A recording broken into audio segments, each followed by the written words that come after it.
কুণ্ঠে যাসি দিগে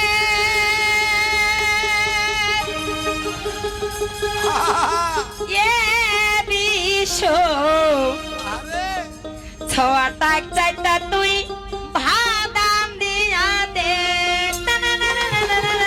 আগো সঙ্গত সকল। তো একজন ব্যক্তি আমাকে একখানা কথা বলেছেন, দিদি ভাই আপনার ওই ভাইরাল গানটা অবশ্যই গাবেন। চিন্তা করেন আগো সঙ্গত সকল, বাস্তবে তো ওই রকমই বর্তমানে এই যে বদসার মতন দেখা যাচ্ছে না, চাল চলন কোনো ঠিক আছে না। ওই বিশু হাদাঙ্কালি আমার স্বামীর নাম হচ্ছে টুপা, মাইয়াটা হচ্ছে বিশ্ব হাদাঙ্কালি, আর স্বামীকে না হইলো টুপা। তো বিশুর তো এর সংসারের প্রতি আর লক্ষ্য নাই, কাজ কামের দিকে মন নাই, এ সব সময়ের জন্য সাজা গুজা করিও আর কি ব্যাগ ঘাড়ত নিয়ে যাচ্ছে বাহিরত। এখন এই টুপাটা কয়েছে ওর স্বামী বউটা তো বেশি জোরে কথা কইয়া পারে না, এই জন্য আস্তে করে কয়েছে ওই বিশু এই ওনা কুণ্ঠে যাসি দিগে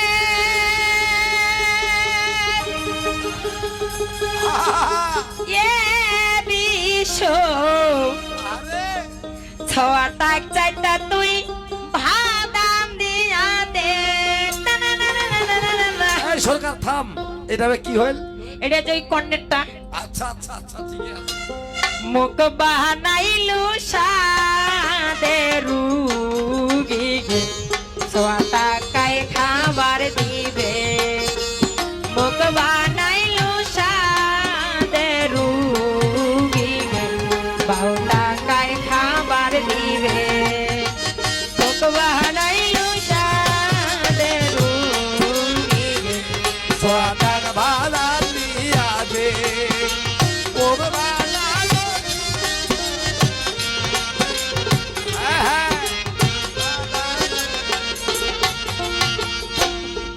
মুখ বানালু সাদের রুগীকে ছটা কায় খাবার দিবে। ওই কইছে কেন তুই হেতু আসিস? কইছে কোমরে না গুড়ি দিয়া গে এ বিষ তুই বুঝি মোর বাড়ি দশা, কোমরে না গুড়ি দিয়া গে এ বিষ তুই বুঝি মোর বাড়ি দশা, মুখ বানাইলু সাদে রুগী ছটা কায় খাবার দিবে, মুখ বানাইলু সাদে রুগী বাউটা কায় খাবার দিবে, মুখ বানাইলু সাদে রুগী।